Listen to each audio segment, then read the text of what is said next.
Bonjour tout le monde et bienvenue sur le podcast Les Nouvelles Voix, le podcast pour t'aider à faire entendre ta voix en créant ton podcast et en le faisant découvrir au monde. Je suis Anastasia DeSantis, créatrice de Podcast Stories, mon entreprise d'accompagnement à la création et au développement de podcasts, mais également productrice du podcast De Vraie Vie et coproductrice de Les Coulisses du podcast. Les Nouvelles Voix a pour but de te donner des clés, des conseils et de l'inspiration pour utiliser le podcast comme un outil pour partager ton expertise ou ta passion, prendre la parole sur un sujet qui te tient à cœur, ou encore pour développer ta marque, ton business en créant une relation privilégiée avec tes auditeurs et auditrices.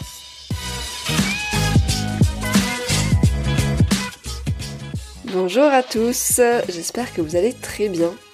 Alors dans cet épisode, je vais te tutoyer, je vais parler à toi, parce que je pense que ça va te parler particulièrement ce sujet, et j'ai envie que ce soit un podcast un peu plus intimiste que d'habitude, donc je change du vous au tu, voilà, pourquoi pas. Après tout, c'est mon podcast, donc je fais bien ce que je veux.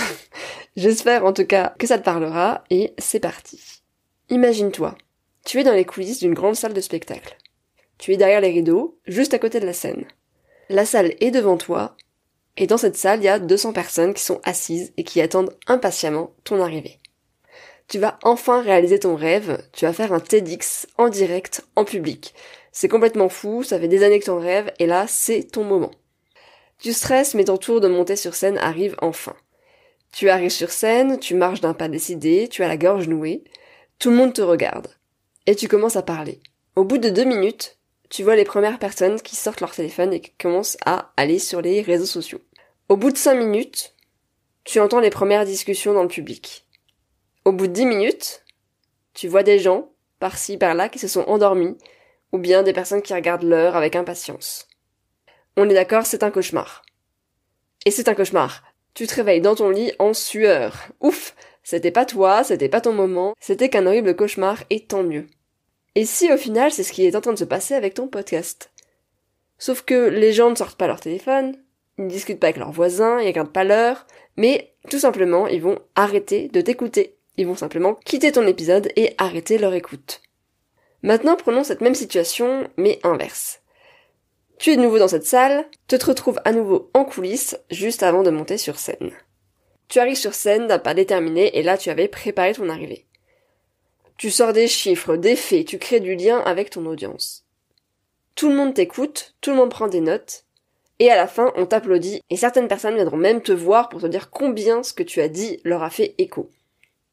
Là, on est sur un rêve.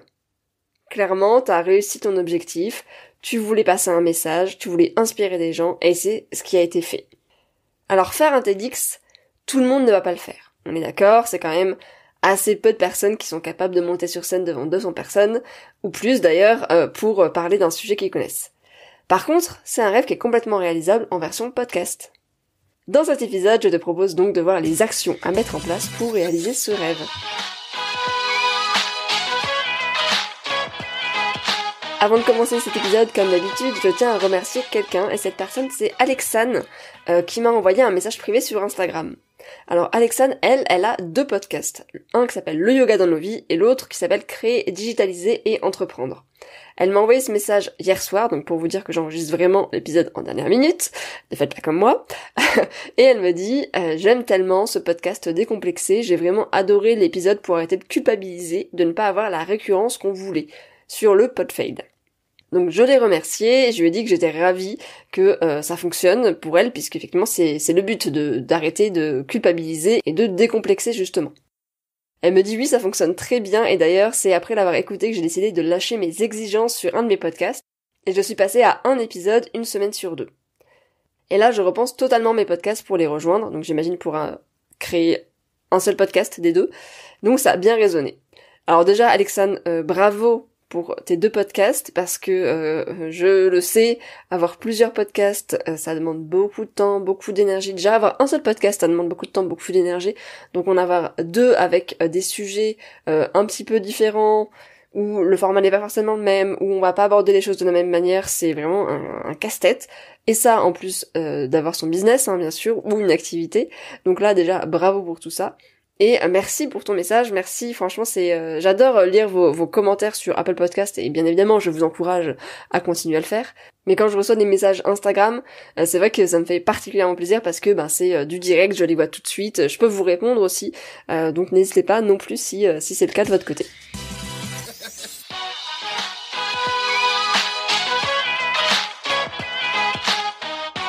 Donc c'est parti pour le contenu de ce jour. Donc ça y est, tu viens de lancer ton podcast, tu es tout excité à l'idée de partager celui-ci autour de toi et que les gens le découvrent enfin. Tes auditeurs arrivent parce que tu as bien communiqué sur ton podcast, tu as su créer une cover attirante, une description qui fonctionne, un titre également, et donc ils te trouvent sur leur appli et ils vont s'empresser de télécharger ton premier épisode pour découvrir ce nouveau podcast. Bravo, mission accomplie. Enfin, pas tout à fait. Comment est-ce qu'on est sûr qu'une personne qui a téléchargé ton épisode l'écoute jusqu'au bout ? Comment le retenir pour qu'il donne une chance à ton podcast et comment transformer cet auditeur de passage en auditeur fidèle ?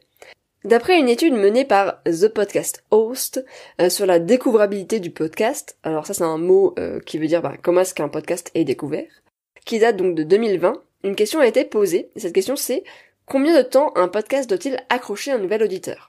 Donc combien de temps vous avez, vous, en tant que podcasteur, à disposition pour qu'un nouvel auditeur arrive sur votre podcast, et puis qu'il reste, voire qu'il télécharge d'autres épisodes, voire même qu'il s'abonne. La réponse à cette enquête, c'est que pour 29%, ils vont vous donner 15 minutes pour voir si ça vaut le coup. Pour 27%, c'est seulement 5 minutes qui suffisent à évaluer votre contenu. Et pour 23%, c'est un épisode entier, donc là on est sur des personnes plutôt généreuses. Donc de toutes ces infos, il faut retenir que pour 56%, c'est maximum 15 minutes qui vous donnent pour juger votre contenu. Donc quelqu'un qui arrive, qui connaît pas votre podcast, voilà, vous avez 15 minutes max pour les convaincre. Et encore, tout dépend de la durée de vos épisodes. Donc si vous avez des épisodes qui font moins de 10 minutes, il y a quand même fort à parier qu'ils vont écouter votre épisode en entier pour le juger, donc voir si c'est utile pour eux, si c'est distrayant, si c'est impactant, enfin voilà, en fonction des objectifs de ces personnes. L'idée, c'est donc de bien préparer ces premières minutes, et ce pour chaque épisode de podcast. Parce qu'en fait, on ne sait jamais par quel épisode votre nouvel auditeur ou auditrice va arriver. Donc si vous venez seulement de lancer votre podcast, il y a de fort à parier que ce soit le premier, le deuxième ou le troisième épisode. Mais si vous avez déjà 50 épisodes, ce qui est mon cas pour plusieurs podcasts, et effectivement, une personne va potentiellement vous découvrir soit par le dernier épisode publié, ou alors par un épisode au choix qu'il aura choisi en fonction du titre. Donc d'où l'intérêt de bien soigner les premières minutes de chaque épisode. Alors comment est-ce qu'on fait ? Donc la première phase, ça va être une phase de stratégie. Donc là, on va un petit peu reprendre nos bases du podcast, donc c'est-à-dire qu'est-ce qu'on communique, qu'est-ce qu'on fait, qu'est-ce qu'on veut partager dans ce podcast, et pour qui on le fait. Donc pour qui est-ce qu'on crée ce contenu. Donc on peut se poser la question de quel est l'objectif de cet épisode. Comment est-ce que tu peux répondre toi à l'objectif que tu t'es fixé. On est d'accord que ton audience, elle va t'écouter pour une raison, donc ce que je disais, se distraire, rire, apprendre, s'évader, s'informer, s'inspirer. En fait, donc, quelle est la raison pour laquelle une personne va écouter ton podcast, et particulièrement cet épisode. Quelles sont les questions en fait que la personne va se poser, et pourquoi est-ce qu'elle a cliqué sur cet épisode, et pourquoi est-ce que ce titre que tu as donné, ou cette description, l'a attiré. On va ensuite créer une introduction d'épisode qui va être efficace. Je te le disais, c'est les premières minutes qui vont être décisives, donc il va falloir vraiment travailler cette fameuse introduction, donc les premières minutes. Donc annonce tout de suite de quoi tu vas parler, ou bien présente tout de suite l'invité.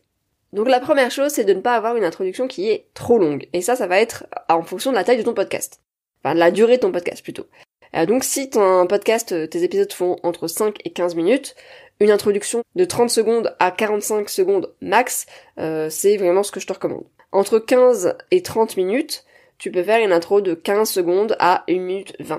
Entre 30 minutes et 45 minutes, tu vas avoir jusqu'à 2-3 minutes maximum pour faire une introduction. Ce que je mets dans le mot introduction, ça va être bien sûr ton introduction générique, donc quel est ce podcast, qu'est-ce que les gens viennent chercher sur ce podcast, qui tu es, etc. Les informations classiques qu'on va retrouver dans une introduction. Et puis aussi une introduction personnalisée sur le podcast en lui-même. Donc là, tu l'as vu, c'est l'histoire que je t'ai racontée avec le TEDx. La deuxième chose à faire, ça va être de créer ce qu'on appelle un hook en anglais, donc une accroche. La première chose à faire, ça va être d'annoncer tout de suite de quoi tu vas parler. Donc de parler du sujet ou bien de présenter l'invité. Dans le cadre d'une interview par exemple, tu peux sélectionner un extrait qui va être particulièrement intéressant et le placer en tout début d'épisode, alors ça avant même ton introduction générique. On le voit souvent dans de nombreux podcasts, c'est moi-même ce que je fais sur mes podcasts quand j'ai des invités, où je vais sélectionner vraiment un moment qui est particulièrement intéressant, que je retravaille pour que ça soit fluide, même si dans l'épisode il peut y avoir des petits enfin voilà, là je coupe, je vais à l'essentiel pour donner vraiment le contenu le plus qualitatif possible, et je le mets en tout début d'épisode. Et ça, faut que ça dure à peu près, moi je me limite à 15 secondes à peu près. Une autre chose à faire, ça va être de parler du pain point. Donc ça c'est encore un terme anglais pour parler donc du point de douleur de l'auditeur. On le voit souvent dans le milieu start-up. Donc par exemple, dans l'introduction de cet épisode, je t'ai posé une situation. La situation du TEDx. Je t'ai présenté une situation qui pour beaucoup de personnes fait clairement peur, donc beaucoup de personnes peuvent se reconnaître dans cette situation. Ensuite, en début, après mes remerciements, je t'ai parlé d'une autre situation qui est peut-être la tienne, qui est un peu plus concrète. Ici, donc le pain point, c'est vraiment comment faire pour qu'un auditeur qui écoute ton podcast devienne un auditeur fidèle. Donc là, on est clairement sur des objectifs. Ensuite, tu vas pouvoir parler aussi de chiffres. Alors, je te dis ensuite, mais c'est au choix, tu choisis ce qui te parle le plus, et en fonction des épisodes, tu peux varier aussi. Donc, les chiffres, personne ne les aime, sauf que tout le monde les aime. T'inquiète pas, il y a une logique derrière tout ça. En gros, quand on voit un chiffre, effectivement, ça veut tout et rien dire, on peut tout faire dire à des chiffres, mais en même temps, ça rassure des chiffres, ou au contraire, ça va énerver, ça va étonner, et en fait, ça va créer une émotion. Par exemple, on va voir 25% des Belges n'aiment pas les frites. Quoi ? Des Belges qui n'aiment pas les frites ? Mais est-ce bien possible ? Et je sais pas, j'ai toujours des exemples sortir d'un chapeau, mais voilà, l'idée c'est vraiment de créer une émotion pour vraiment attirer la personne. Donc, commencer en annonçant des chiffres, ça c'est une bonne technique pour effectivement retenir l'attention, et puis bien sûr il faudra dans ton épisode expliquer ces chiffres. Une autre astuce, ça va être de créer du suspense. Donc là, on est vraiment au début de l'épisode, mais ça peut être après une introduction par exemple. Donc là, ça marche très bien pour les formats fiction, non-fiction et ou documentaire. Donc là, on va commencer par une intrigue. On va pas dévoiler tout de suite ce qui se passe. On va présenter les personnages, on va présenter les protagonistes, un décor, on va poser vraiment les bases. Et finalement, c'est un peu comme dans un livre. Quand tu lis un livre, on te parle pas tout de suite de ce qui est en train de se passer. On te laisse petit à petit découvrir ce qui se passe. On te montre qu'il y a des choses un petit peu obscures, etc. Et donc, clairement, là, c'est faire la même chose. Et ensuite, il va falloir également préparer l'histoire que tu vas raconter. Là, l'idée, c'est de retenir que les gens connectent avec des gens. Et on connecte comment avec ces personnes ? Grâce à des émotions. Donc tu peux partager des faits, tu peux expliquer des choses de manière concrète, mais ce qui va vraiment permettre de connecter, donc d'avoir un lien avec l'autre, c'est les sensations, les émotions et l'humanité qu'il va y avoir derrière tout ça. Donc là, c'est ce que j'ai fait en début de cet épisode en te parlant de cette fameuse histoire du TEDx. Moi, ça m'est déjà arrivé, alors pas forcément de rêver de ça, mais en m'imaginant cette situation, j'adorerais faire un TEDx un jour dans ma vie, mais effectivement, cette situation me fait angoisser et stresser au possible. Et en fait, je pense qu'on est nombreux à pouvoir se mettre à la place de quelqu'un et à imaginer qu'effectivement, nous, dans cette même situation, on serait pas très très bien non plus. Donc l'histoire d'une personne va clairement créer un lien entre ton auditeur et ton podcast, et notamment dans le cadre des interviews, quand tu reçois quelqu'un, c'est bien d'avoir des faits, c'est bien d'avoir quelqu'un qui t'explique comment il a fait les choses, mais ce qui marche le mieux, c'est des histoires. C'est aussi quand on est authentique et qu'on partage ses fails, les moments qui ont été un peu plus down, parce que forcément tout le monde passe par là. C'est plutôt rare d'avoir quelqu'un qui a eu un parcours tout droit, qui a fait que gagner toute sa vie, d'ailleurs c'est plutôt ennuyeux comme parcours, et c'est comme ça qu'on va créer un lien. Par exemple, moi avec De Vraies Vies, quand je parle du parcours de mes invités, donc comment est-ce qu'elles ont osé quitter leur job pour partir en voyage par exemple, elles me parlent de leur métier, elles expliquent ce qu'elles font, mais ce que je préfère, et je pense que c'est la même chose pour mes auditrices, c'est quand elles me parlent de leurs sensations. Donc moi j'adore un peu faire ma psy et j'aime bien poser des questions un petit peu qui font réfléchir, où c'est pas du mécanique. Donc je vais demander par exemple comment est-ce que tu te sentais à ce moment-là ? Est-ce que t'as eu un déclic qui t'a fait changer ? Qu'est-ce que t'as vraiment ressenti quand t'es arrivé dans ce pays ? Ça c'est des exemples un peu bateaux, mais j'aime bien creuser un sujet, on essaye de comprendre vraiment ce qui s'est passé dans la tête de mon invité au moment où elle a vécu une situation. et qu'elle en parle aussi, qu'elle ose en parler, qu'elle ose partager son histoire, et parce que c'est ça qui est vraiment le plus intéressant. Donc ça c'était la première partie, la partie un peu de stratégie, de réflexion autour de son épisode. La deuxième partie, c'est la partie analyse. Donc là, on va plutôt se pencher sur tout ce qui est des statistiques. Donc tu le sais, tu as des statistiques via ton hébergeur, mais il y a aussi des statistiques que tu peux avoir via Apple Podcast, Spotify, etc. Et ça, il va falloir aller voir individuellement pour malheureusement chaque plateforme. Ce que je te conseille, c'est principalement de regarder pour Apple Podcast parce que je pense que la plupart des gens encore aujourd'hui, 40% des écoutes se font encore sur Apple Podcast. Donc pour ça, tu peux aller voir sur Apple Podcast Connect. Tu vas aller voir dans la partie analyse et dans la partie épisode. Je te rappelle que sur Apple Podcast Connect, tu as vraiment plein de statistiques et tu peux aussi gérer tes épisodes. Le site est plutôt pas mal fait et pour se connecter, c'est avec ton identifiant que tu as utilisé pour proposer ton podcast à Apple Podcast. Donc pour chaque épisode, tu vas regarder la consommation moyenne de l'épisode et tu vas regarder ce qui s'est passé dans l'épisode. Une consommation moyenne qui est plutôt bonne, c'est aux alentours de 70%. Donc moi, c'est mon cas avec mon podcast De Vraie Vie. La plupart des épisodes sont consommés entre 65% et 75%, et quand un épisode vraiment cartonne, je vois que le chiffre peut atteindre 80%. Alors c'est jamais du 100%, tout simplement parce que les gens ont des choses à faire dans la vie, et que c'est normal de pas atteindre 100% des gens qui écoutent un épisode de A à Z, surtout quand c'est des épisodes longs. Moi j'ai des épisodes entre 35 minutes minimum, et ça peut aller jusqu'à 1 heure, voire plus. Donc forcément, c'est pas forcément un truc qu'on écoute en une fois à chaque fois. Et quand un épisode plaît moins, je le sais aussi parce que ce chiffre va baisser sous les 60%. Donc à ce moment-là, ce qu'il faut faire, c'est un petit peu essayer de comprendre pourquoi est-ce que cet épisode a fonctionné et cet épisode n'a pas fonctionné. Donc est-ce que c'est un problème au niveau du titre, de la description? Est-ce que c'est l'invité?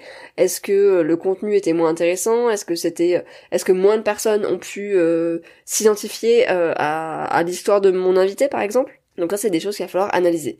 Alors moi en vous disant tout ça, en fait je suis en train de remarquer que la plupart du temps, je le sais par instinct, c'est très bizarre à dire, mais moi-même, quand un épisode me plaît, je le sais qui va plaire aussi. Parce que moi-même, il a répondu à mes questionnements.